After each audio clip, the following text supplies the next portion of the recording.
Hola, mi nombre es Alejandro Hernández Martínez y la parte que me tocó en esta exposición hacer se llama Elementos de la argumentación.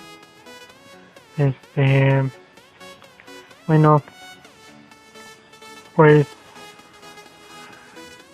voy a decir lo que yo entendí y lo que aprendí de todo este tema y después voy a ir más a fondo con una explicación ya sacada de internet y sacada del libro, ¿no? Una explicación, se podría decir, ya leída. Bueno, eso es lo que espero que esté bien.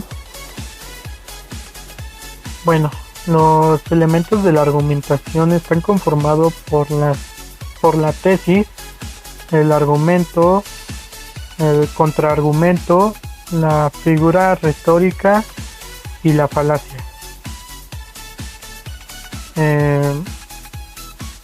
La tesis es la parte que está conformada bueno, es la parte en la que gira todo el argumento en sí.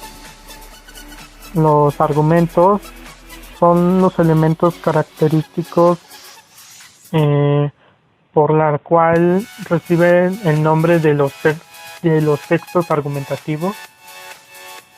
Y el contraargumento son aquellas afirmaciones que sirven para refutar los argumentos.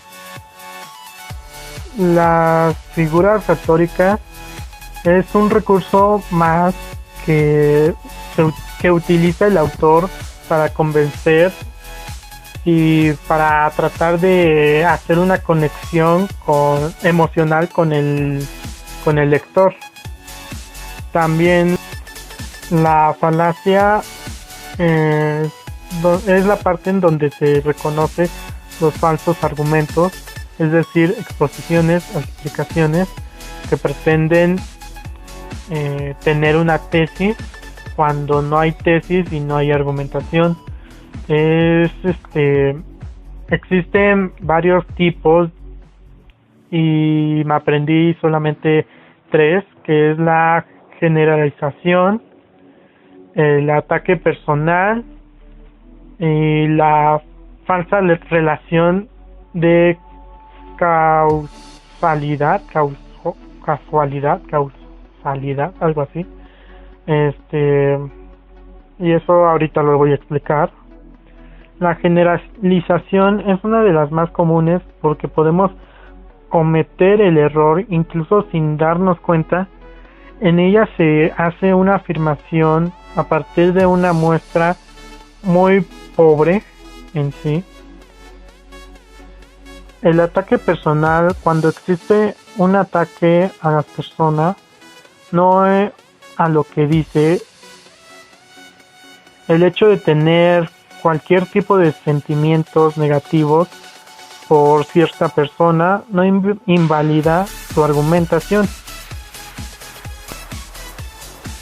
La falsa relación de causalidad,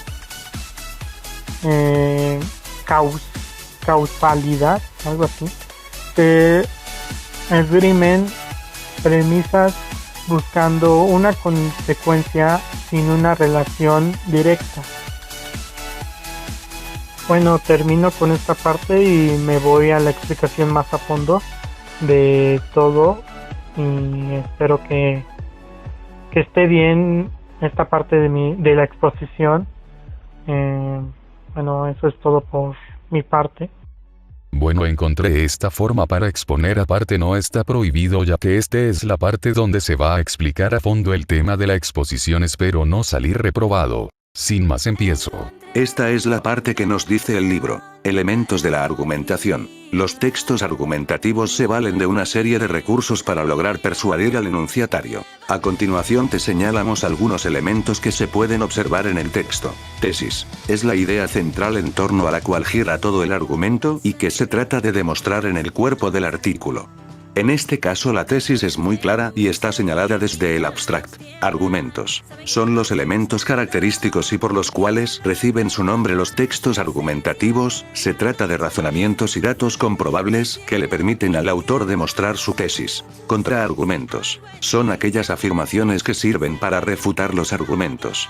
Constituyen una réplica. Figuras retóricas. Son un recurso más que utiliza el autor para convencer, ya que logra crear una conexión emocional con el lector. A través de estas figuras también se consigue embellecer el escrito y definen el estilo particular de quien redacta. Falacias. Es conveniente reconocer también los falsos argumentos, es decir, exposiciones o explicaciones que pretenden tener validez para sostener una tesis, cuando en realidad no la tienen.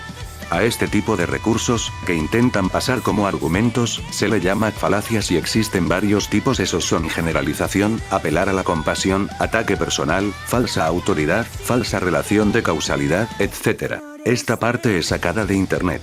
El objeto, la tesis, el cuerpo argumentativo y la conclusión son los elementos que constituyen generalmente una argumentación. 1. El objeto de la argumentación es el tema sobre el que se argumenta. Pueden serlo la situación política actual, el tráfico de las ciudades, el examen de selectividad o el incremento de la violencia urbana. 2. Tesis. Es la idea fundamental en torno a la que se reflexiona. Puede aparecer al principio o al final del texto. Ha de presentarse clara y objetivamente. Puede encerrar en sí varias ideas, aunque es aconsejable que no posea un número excesivo de ellas, pues provocaría la confusión en el receptor y la defensa de la misma entrañaría mayores dificultades. 3. Cuerpo. Despliega la idea o ideas que se pretende demostrar desde dos perspectivas, una de defensa de ellas, y otra de refutación contra previsibles objeciones. Esta última actitud no es necesario que esté presente, pero sí la primera. Consta, por tanto, de argumentos. Una vez expuesta la tesis, comienza el razonamiento en sí, es decir, se van ofreciendo los argumentos para confirmarla o rechazarla. 4. Conclusión. El autor, en su demostración, reflexiona sobre el tema desde todos los ángulos, hasta llegar al objetivo deseado, que se ofrece como conclusión, a menudo anunciada al comienzo del escrito.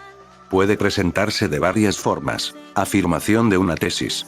El contenido que desarrolla el autor se presta en su final a abstraer de los datos o ejemplos aducidos una idea general, explicativa del problema o de los fenómenos que se traten, la cual asume un rango de tesis. Con carácter sugeridor. Este tipo de conclusiones se distinguen porque el escrito, si bien en el estadio final recoge en síntesis la idea sustancial de la exposición, no llega a hacer como definitivo su razonamiento o a completar su información. El autor apunta sugerencias para futuros trabajos, abriendo caminos hacia otras perspectivas antes de poner punto final a su propio texto. No siempre somos capaces de producir buenos argumentos. A veces, recurrimos consciente o inconscientemente a falsos argumentos o falacias. Con ellos podemos convencer, persuadir o refutar fácilmente, pues son socialmente persuasivos. Los falsos argumentos o falacias no siempre son intencionales. Muchas veces el hablante los utiliza creyendo que está argumentando de manera correcta. Bueno, eso es todo lo que tengo que decir. Adiós. XD.